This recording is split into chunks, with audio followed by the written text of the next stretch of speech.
All right, hello everyone. Welcome to our Friday edition of the MakeCode Arcade Advanced stream. I'm Richard, that's at Richard on the forum. I'm Daryl, at Darzoo on the forum. I'm Joey, at jwanderl on the forum. And I'm Shannon, at Shakao on the forum. Yeah, and so I think this is a good time to mention that, so we're just going to be doing another randomly generated game on Friday, but we're going to start using Fridays as our sort of like experimental try fun stuff out day for these streams. So we're going to be trying to do some new things kind of as in future weeks. But today we'll just be doing another game with our game idea generator. Does that sound good? Sounds great. All right. So while we were waiting to start the stream, we actually added a few new words to the game idea generator. I'm not going to go over what they were. You can see some of them, but we'll just run it. And again, we'll go until we get a game we like, and anyone can veto if you want. Sounds good. All right. First one, make a perplexing RPG set in space featuring food monkeys.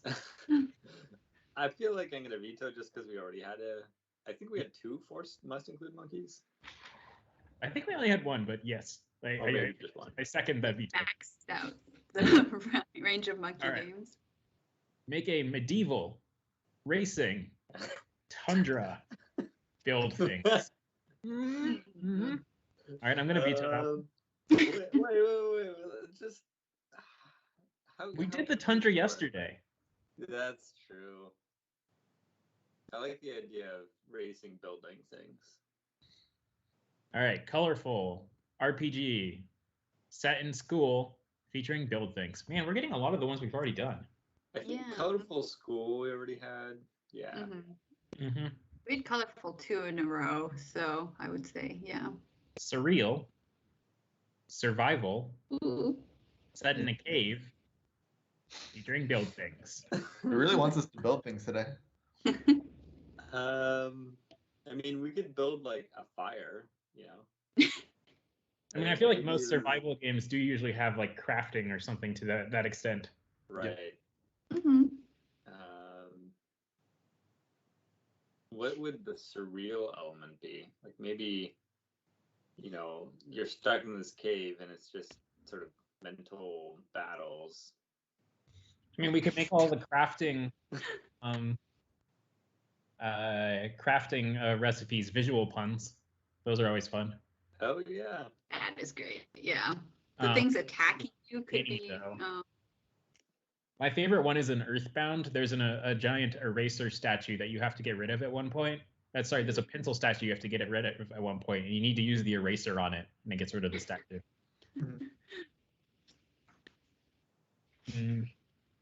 Okay, do we want to keep going, or is this a good one? Let's remember it, but maybe, I don't know. What do you guys think? That sounds like a soft veto. Let's keep going. Soft veto. Medieval adventure set in a castle featuring multiplayer. Veto, that one's a little on the nose. Yeah. Okay, I'm gonna say though, we have like 1 minute to pick one. All right. Okay.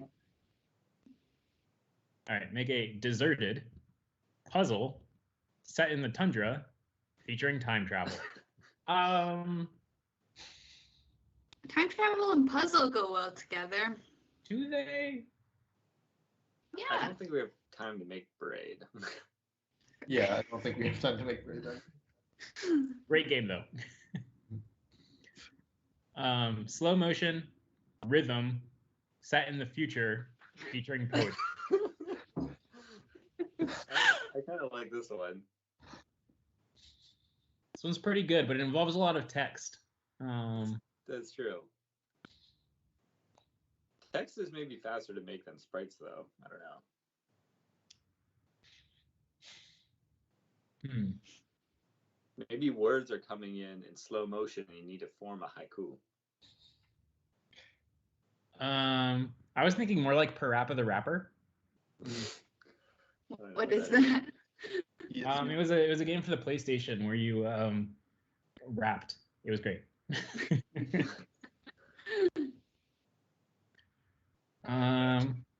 Okay. I'm going to do one more, and then we have to choose from the ones we've seen so far. Sounds great. Perplexing, platformer, set in a city, featuring defend. I think I'm voting for the cave.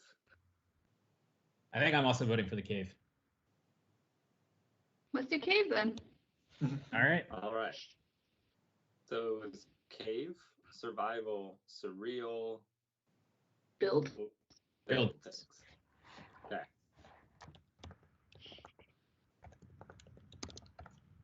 What if you're in a cave, but you can only see shadows of the things that you're interacting with?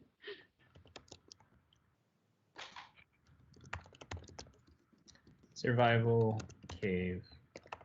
Like Pluto's cave.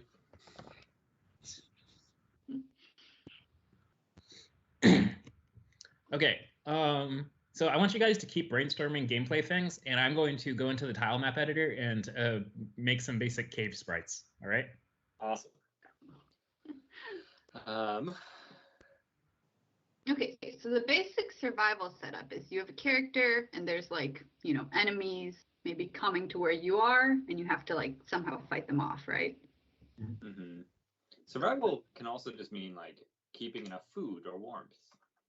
That's true. Ooh, yeah, I like that. So maybe you have to build a fire to stay warm. And if you don't, you freeze. Mm-hmm. It could be like a balance of, so you have to always be sort of warm and you have to always have food and water or something. It could be that you need to venture away from your fire to get firewood, and but then you get cold too, so you have to like come back. Yeah.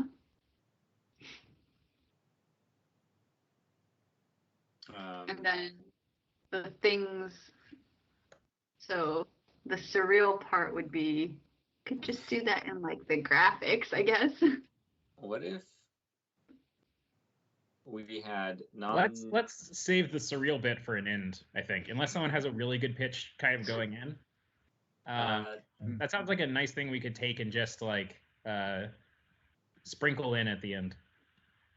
What if the landscape outside your cave changed each time you went out? So it's a roguelike, yeah. I was sort of thinking, that we could have non-Euclidean geometry, and so that like you leave a place and then your path back is not the same. Yeah, that can be our like add-on at the end. Yeah.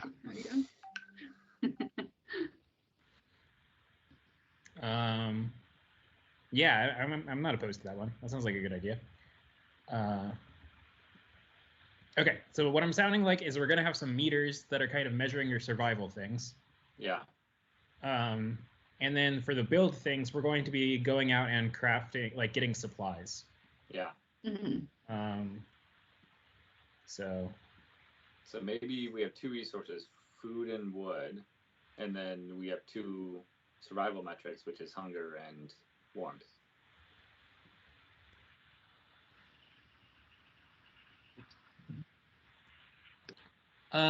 Okay. Do we only want to do wood? I mean, we can always add more things. Yeah, let's just start with wood then. Cool. Sorry, I'm just being a perfectionist with my cave sprites. That's great, Richard.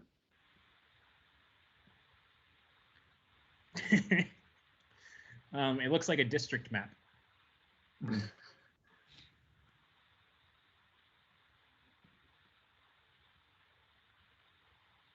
Nice. All right. Like a cave. It's a little cavey. Okay, so let's go ahead and define our cave. So I'm just gonna make it a big square. Sounds good. And then we can kind of fill it in a bit. So I'm going to use the big old brush. And it's just a bunch of...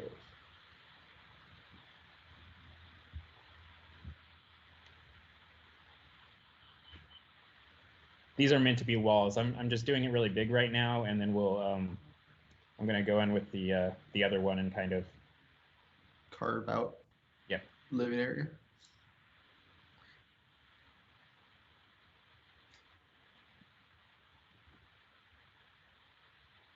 There we go. Let's go into the wall tool. Walls.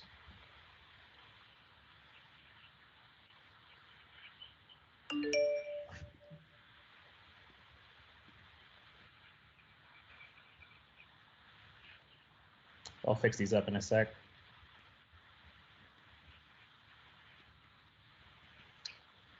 So where do we want to spawn the character? In the middle of the map? Sure.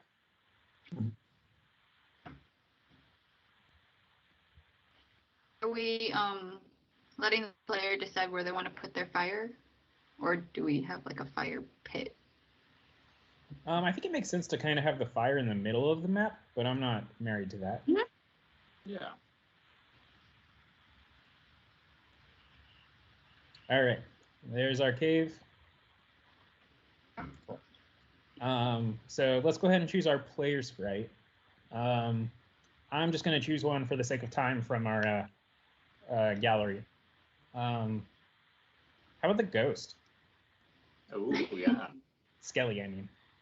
That's a good, Surreal. yeah, change of pace.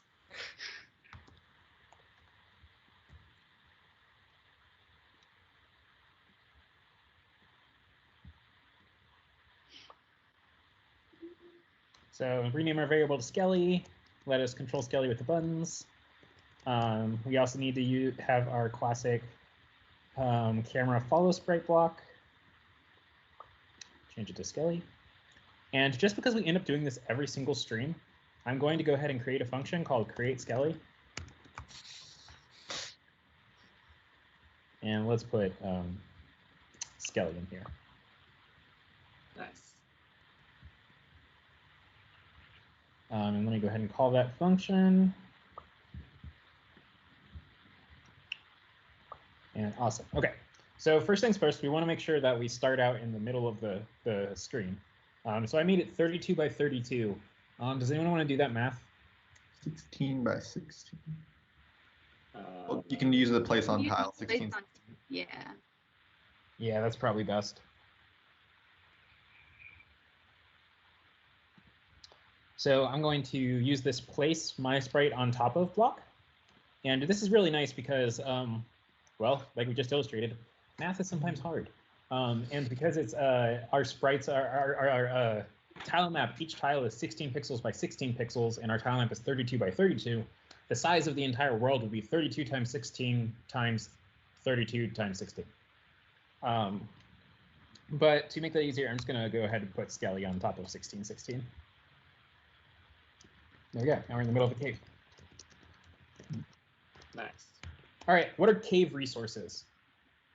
Don't say trees. Mushrooms. Mushrooms is Water. great. Yes, I like mushrooms and I like water. In fact, let's go ahead and add a stream to our underwater cave. So I'm not going to do fancy for the water. I'm just going to do. Oh, I keep clicking outside the.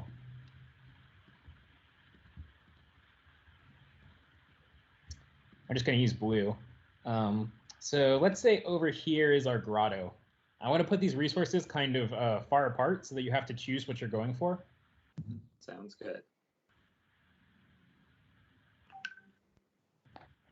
And then, so mushrooms, I think, is a great idea. Moss, maybe? Mm-hmm. So I'm going to duplicate this tile, go over to here, and I'm going to moss it up. I should use dark green. Looks pretty good with both. Yeah, I'm going to use both. So I want to kind of block out a big part.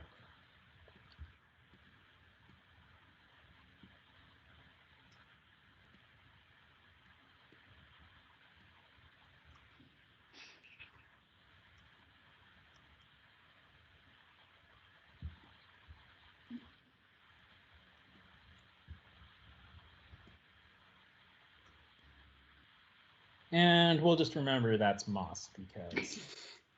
Sounds good. And you know what? I'm going to put the campfire too. So I'm just going to do that, and I'll use the circle tool. Oh, shoot. Yellow is on the middle of the fire, and red's on the outside? Yeah, it's brightest in the middle, I think. Like red, yellow, white. Googling images of fire.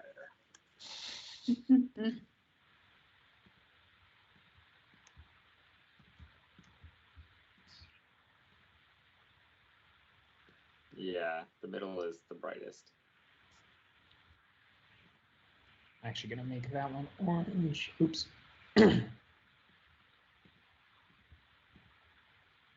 make the middle yellow.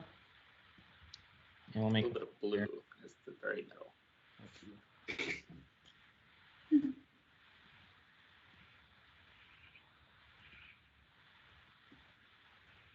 Oh, this looks great. Fire's easy. I got fire all day. I feel cozier already.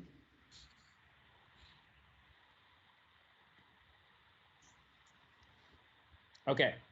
And then I want mushrooms. I think will just be kind of something that randomly spawns throughout the cave. Sounds good. Mm-hmm. All right. So let's do this. And we appear right next to our fire, which is great. And I'm actually going to make fire a wall just so that you can't walk into it.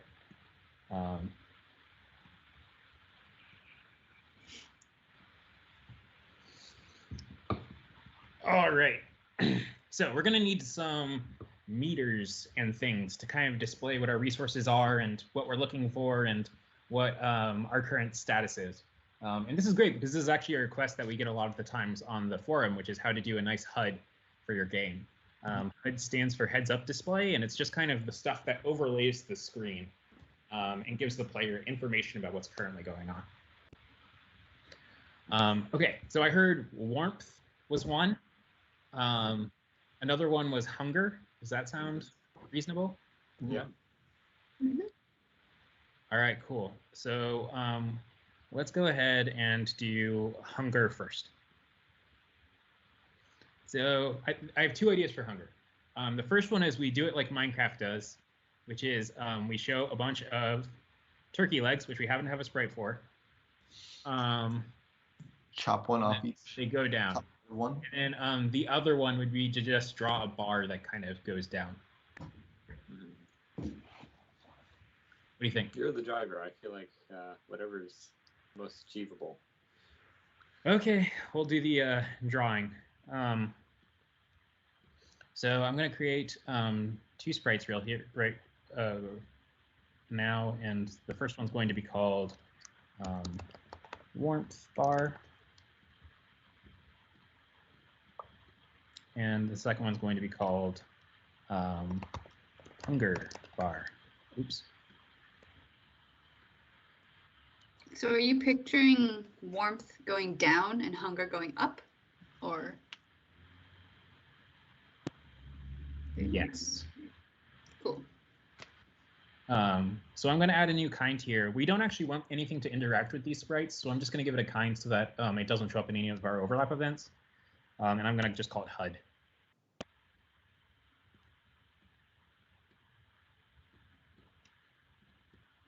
Okay. So I want these to be pretty long sprites, but I'm not going to draw them. And the reason why is because I'm going to draw these kind of programmatically. But there's one other thing I want to do real quick, which is set the Z. So we've talked about the Z in other streams, but we have a property on sprites called Z, depth.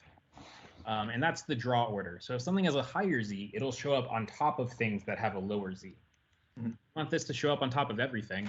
So we can go ahead and put the Z to just like a really high value. I'll just put it at 99.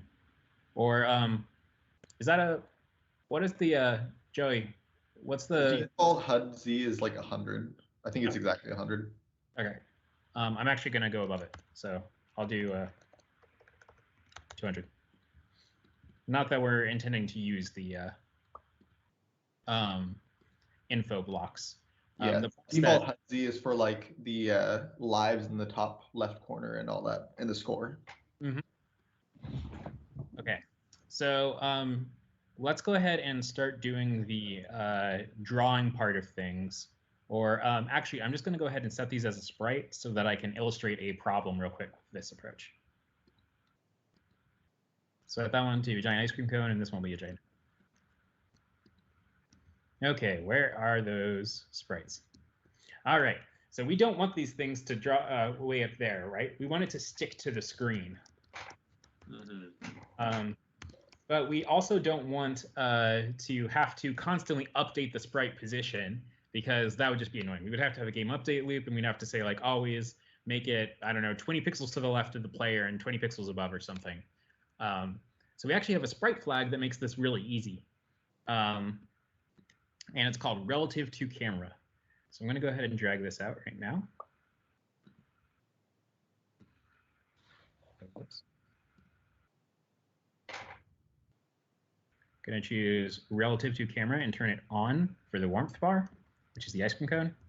And now the ice cream cone sticks to my screen. So basically what this says is we have this camera, and the camera follows the sprite. If you set relative to camera to be true, then when we're drawing the sprite, instead we'll draw it relative to wherever the camera currently is. So the coordinates right now for this ice cream cone are halfway through the screen in both X and Y, which is why it's right in the middle. If I were to drag out a set position block and set the position to 0, 0, that would be the top left of the screen. Oop. Got to put it after, and I got to change the variable.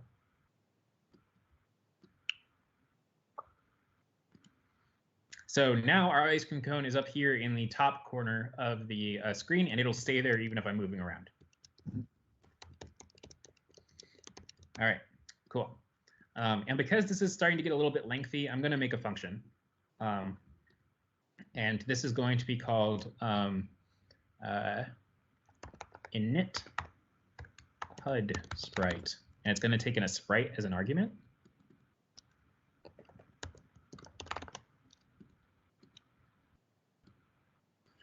And what I'm going to do with this is all of these cameras and all of these Z depth and flags and things that I'm setting, I'm going to put inside of this function. Makes sense. Yep. So let's go ahead and do that.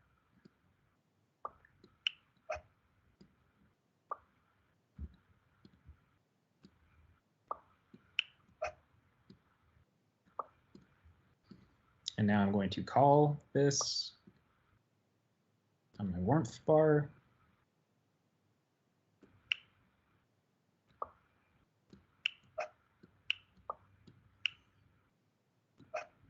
And I'm also going to call it on the hunger bar. And now both of them have been initialized with those flags that I just mentioned in the Z depth and all of that. Okay. So I'm going to change these back to being a transparent image now. Actually, I just click undo. When you close the image editor, we remember your undos. So even if you make a mistake and you go back to your workspace, if you open it up, you should be able to undo. But not if you like duplicate the block or something. It has to be the original block. Or refresh the page. I don't remember if that persists. I don't think it does. Okay. So the reason I'm setting this to a transparent image is because I'm actually going to just reset the image inside of this init HUD sprite. So inside of the images category, which is under advanced, there is a create image with width and height. So this will create a transparent image with whatever the dimensions we want. They have to be a positive number, and they have to be a round number, an integer. But let's go ahead and set the image to something that takes up most of the screen. Where is the set image block? At the bottom, I think. Yeah, there we go. Let me drag out this my sprite, change it to HUD sprite. Check out this create empty image. And I want the height to be like 4. This is going to be an info bar, so 4 sounds okay. And I want the width to be most of the screen. So I'm going to use screen width. I'm going to use a minus. And I'm going to do -20. And to make these things show up, I'm actually going to go back into the images category and drag out this fill with color block. And instead of picture, I'm going to be using the image of the sprite, which is at the bottom of the category. So my sprite image. Change this to HUD sprite. And I'm going to just choose a color for now. So green. There you go. So those are my info bars right there. They're in the wrong position right now, but you can see them. Nice. All right. So we're going to want to have different Y positions for the info bars. I'm thinking of stacking them right now, or would you rather do it in 2 corners? What's a good idea? Stacking seems fine. Mm-hmm. Okay. Sounds simpler. They're both pretty easy. So I'm going to drag out this HUD sprite. I'm going to set the left, not lifespan, the left to be let's do 10. It's nice and centered. Nice. And now I'm going to pull out this, the fill image with block. Okay, now real quick, I'm going to make sure that we have a the block I want.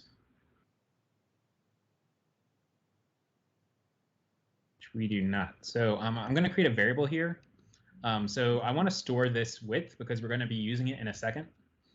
So I'm going to create a variable, and it's going to be called meter width. You can just use the sprite width, right? So if the image is partially transparent, then I don't think that'll work. I think it will. But, okay. Well, anyway, I'm doing it this way. Creating with the meter width. And we need to move this above that. And so now I'm going to make another function. And this one is going to be called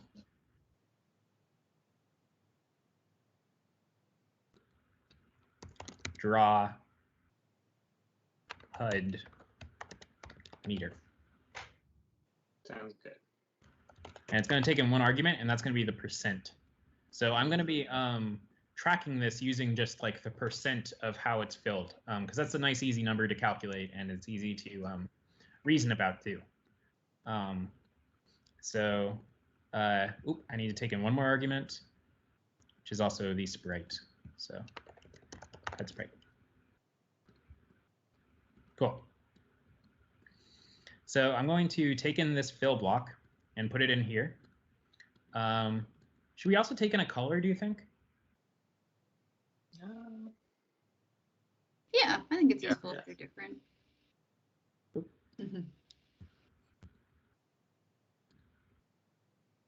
Actually, I'm going to pass in 2 colors.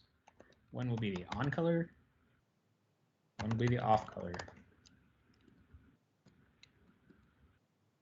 So I want to fill the sprite with the off color.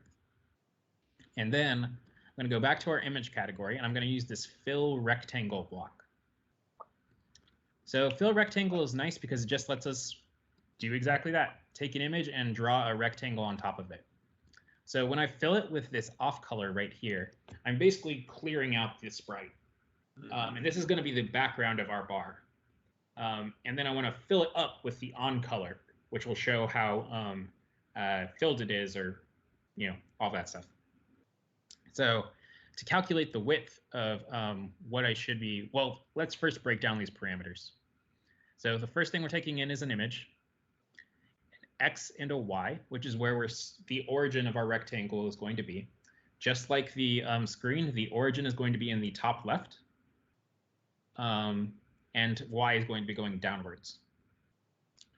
And then the width and height. So this is the width and height of the rectangle. For the height, we just made our HUDs always 4 pixels high. But like Joey mentioned, I'm actually going to use the height here.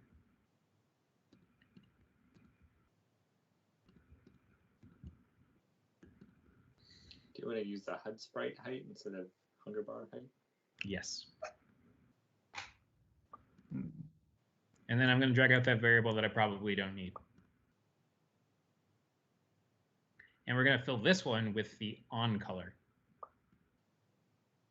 And so this right now, actually, that's not what we want to do. We want to calculate the width.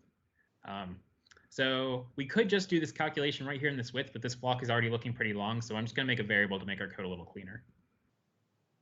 I'm going to call this fill width. All right, what should this math be? Percent times width, or percent divided by 100 times width, depending on.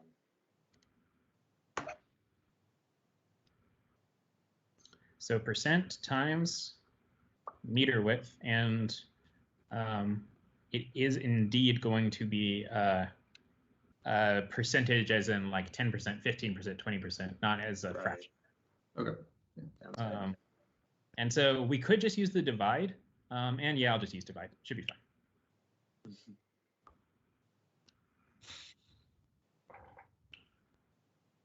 Get back in there.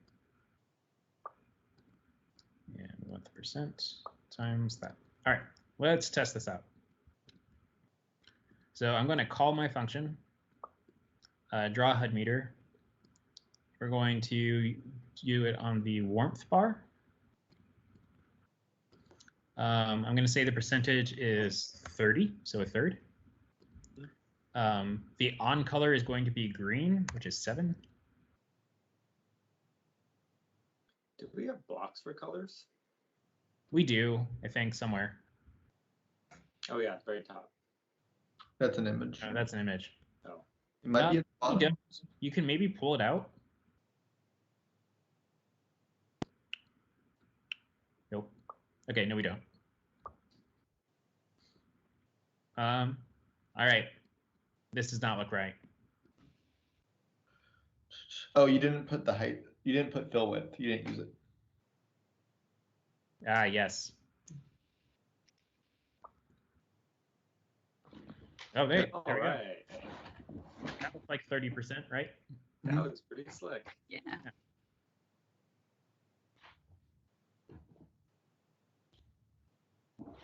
Okay, and let's go ahead and set the positions of these two so that we can see them both at the same time. Sprite? Yep. Yeah.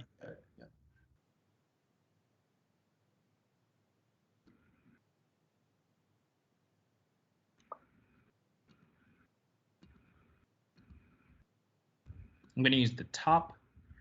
I'm going to put the hunger bar on top just because of whatever. Put it at 2. And then the warmth bar will be at...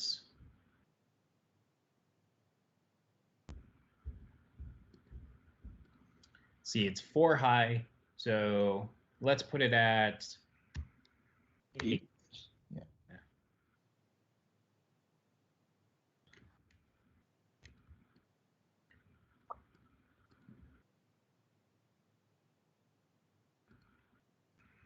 And for this one, make it red. And red's kind of hard to see. We'll make it pink. Yeah, that's much better. All right. All right, cool. So we'll worry about labeling these things now, later. We'll just kind of figure it out. So let's go ahead and go about like changing these things. So I'm thinking of just using an on-game update interval block. Mm-hmm. And I'm going to create 2 variables real quick. And that's going to be warmth percent and hunger percent. And I'm just putting percent in there so that we can remember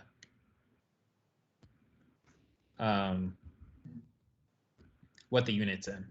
Mm-hmm. And it would be weird if we had the bars going in different directions, I guess. So yeah, maybe they should both just go top and then go down. I think going down is more ominous than going up. So maybe like satisfaction bar? Satiatedness. Yeah. But they're not labeled, so we can always label them differently later. I think energy would probably be a good equivalent. Oh, energy, yeah. Better than satiated. Satiosity. Satiosity. Filledness. Filledness. All right. So we'll set them both here. And on every 500 milliseconds, I'm going to draw it. And I'm also going to take in this percent variable instead of the hard-coded 30. So that's hunger bar. Let's get 100%. Match it up with the hunger bar. And we'll do warmth percent too. And cool, they're both full. Nice. And now I'm going to change them both by -1 so we can see them going down. And we'll tune all of these values in the interval and everything later. For now, I just want to kind of get everything showing up, and then we can. Sounds good. Awesome. Oh man, doomed. Cool. I actually want to put these at the bottom of the screen. Does that sound good? Yeah. Mm-hmm.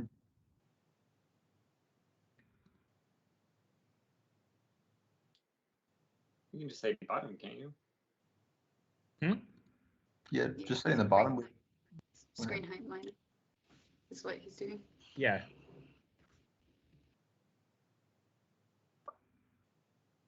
Mm-hmm. This one will be screen height -12. And then screen height -6. There we go. Cool. Okay.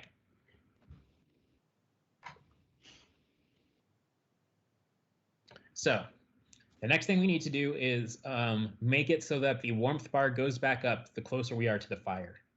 Does that sound good? Mm-hmm. Yeah. So I'm going to go ahead and do the Euclidean distance for that. Sounds great. Okay. So let me go ahead and write out our equation so that's easier to read than on blocks. But Euclidean distance is what we use for calculating the distance between two things on a 2D plane, or I guess it can also be 3D, right? Or is it just 2D? Whatever. You have a few points, right? So you have point 1, which will be x1, y1, and you have point 2, which will be x2, y2. And in this case, this is going to be Skelly x, Skelly y, and fire x, fire y. So the distance equals math.square root of let's see, Skelly x minus fire x squared plus Skelly y minus fire y squared. So this is an equation that you've very possibly seen inside of a trigonometry class if you've taken it. It's a very useful thing to know, especially in video games, because a lot of times you want to do things based off how close together things are. Also known as the Pythagorean theorem. Yes. Well, I mean, it's the same thing. You can derive this from the Pythagorean theorem. Mm-hmm. All right. So I'm going to create a variable, and we'll call this distance from fire. And I'm going to do it inside of this on-game update. for now at least. And I'm going to go into our math category and go to a square root block. I'm going to get the POW block. Wait, I want to use a plus block. I think that's actually a divide. Plus star star in blocks is power, so I'm going to use that for the squared. Going to drag out some minuses.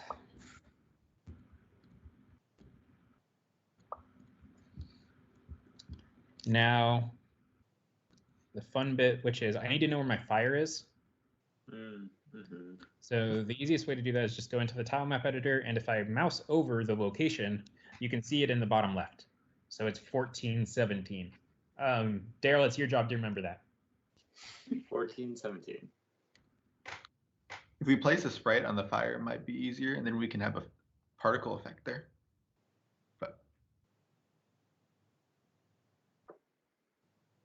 I'm just going to do it this way for now. And no, that's not a bad idea. So let me just do that right now, and I'll create a transparent sprite called Fire Sprite. And I'm going to use that scene category again, and I'm going to use the place on top of a random tile block. So the really nice thing about this place on top of random tile is that if you only have one tile of a certain kind, it'll always go on top of that. So we can go ahead and just do that real quick. And I'm going to add a new kind, and we'll call this fire. And it's transparent, so we won't actually see it, but it's there.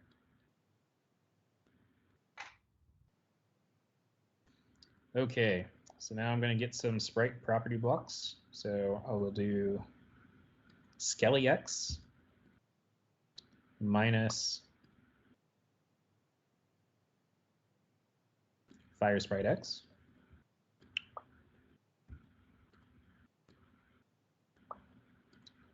And then Skelly Y minus Fire Sprite Y. And I'm going to put this whole massive thing inside of my square root.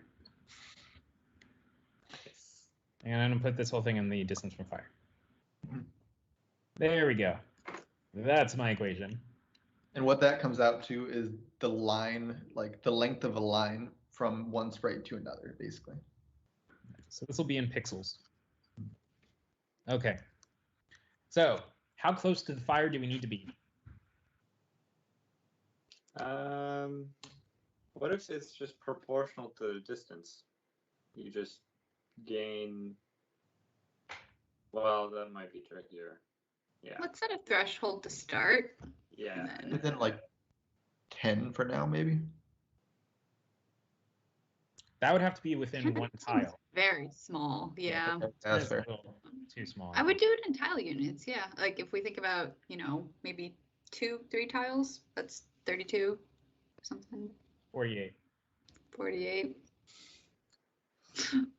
Okay, so if the distance from fire is less than 48, we want to change it by +1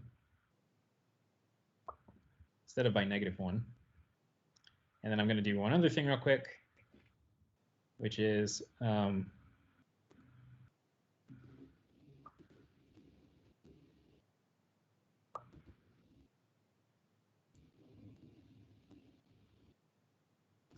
if warmth percent is greater than 100, I'm going to set it back down to 100. And this way it won't go above the top. Otherwise, you could just wait by the fire for 10 minutes, and then you would never have to worry about it again. It's true. All right, let's test this out. So it's full right now because I'm within 3 tiles of my fire, but if I move over here, now it's going down. And if I move back, going back up. Nice. Awesome. Great. Love it. Okay, But now you are still starving to death. yes. Well, Skelly's a ghost, so death is kind of a weird concept. It's the surreal concept. Yeah, there you go. The surreal thing is that we're a ghost that is obsessed with surviving. Yeah. And it's like, you already lost, ghost. Okay. So we've got that going. Now let's start doing our food. So mushrooms, I think, is a pretty good pitch for what the food should be. Mm-hmm. And mushrooms, depending on the mushroom, grow really fast. So we can just kind of make them pop up on random tiles, I think, every interval. That sounds great. Yeah. So I'm going to drag out, I duplicated way too much, but I want another on-game update every however many milliseconds. And I'm going to create a mushroom. So rename the, oh, yep, that's fine. Rename it to mushroom. And I feel pretty confident I can draw a mushroom. Change kind of food. We'll see how this goes.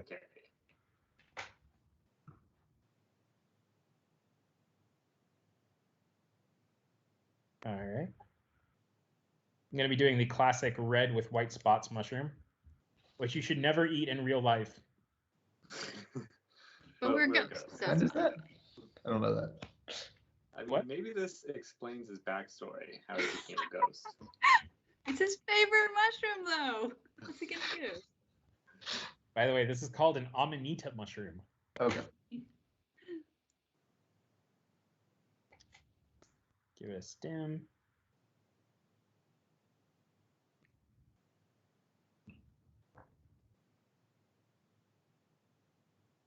And we're going to give it some white spots.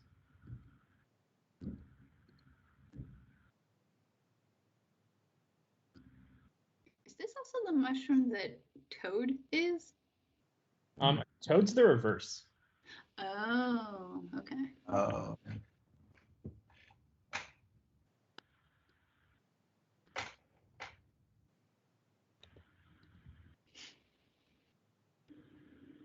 How's that? That's great. Yeah. Awesome. Toad's a mushroom. I don't know if I would go as far as awesome, but yeah, it's a pretty good mushroom. Okay, so we're going to use the place on top of random tile again. But in this case, we actually are going to have a lot of this tile because we're just going to choose dirt. So we will place mushroom on top of random dirt tile. And let's walk around and see if we can see some mushrooms pop up. Oh, there we go. Whoa, way too many. Should we give them a lifespan too, bro? Well, sure. That's a pretty good idea, I think. Yeah. I mean, at least it makes it harder. I'm not sure if it's realistic. So Joey's suggestion was we should set the lifespan. So I'm going to drag the mushroom and set the property lifespan. And lifespan is the number of milliseconds until the sprite gets destroyed. And I'll give it a fair amount. So 10 seconds, actually? Yeah, 10 seconds is about what I'd guess. So then at most you'll have 20 on screen at once. Yeah, and I'm going to change this to be a much higher interval. So we'll do 5 seconds for now. There we go. So now our mushrooms are being created, and there we go, disappeared. All right, so we have our mushrooms. Let's go ahead and do our overlap event. So we want to handle the case when the player overlaps with a food sprite. We set the mushrooms to be food. So I'm going to go into the sprites category, and I'm going to drag out an on-overlap block. And so I'll leave the first argument as player. I'm going to change the second argument to food. And just like before, I'm actually going to, yeah, I'll duplicate this whole thing, but just take out the middle part.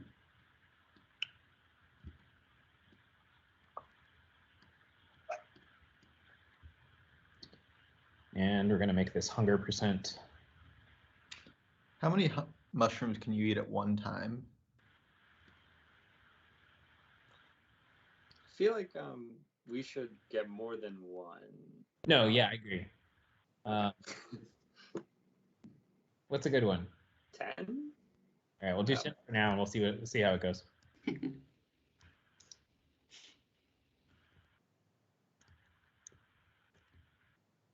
Where is a mushroom?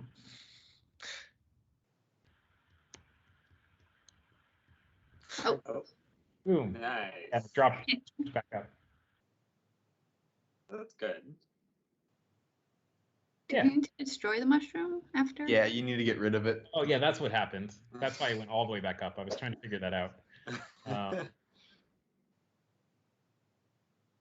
Well, you can use the disintegrate, so it looks like you ate part of a mushroom. Yeah, it's good. That's exactly what I was going to say. So we're going to destroy other sprite because other sprite is the food.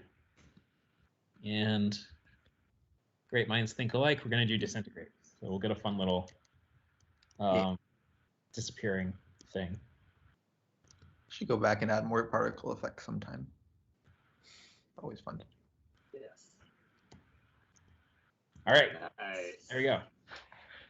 Okay, so we've got our kind of core survival loop worked out now. But we have one other thing, and I know we're not going to get to this because we're pretty much at the end of our time already. But I think this is a very good game for us to keep expanding upon. If we do, another stream on this. Does that sound good? It sounds great. Mm-hmm. Cool. Because we didn't get to our build things yet.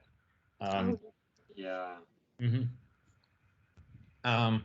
But still, this is great. I think we gave a pretty good example of how to do some HUD sprites and also some basic survival mechanics. Yeah. So we've only got 8 minutes left before Jacqueline's stream starts. By the way, stay tuned after this. Jacqueline's going to be doing the circuit playground in the kitchen, and she'll be showing off some other things you can do with MakeCode besides Arcade. But what's a name? Name for this one? Ooh. The Ghost of Survival Past. I don't know. What was the name of the mushroom again? Amanita? Survive, again. Take two. I like that. Survive, take two. Or : take two. Yes. I'm into it.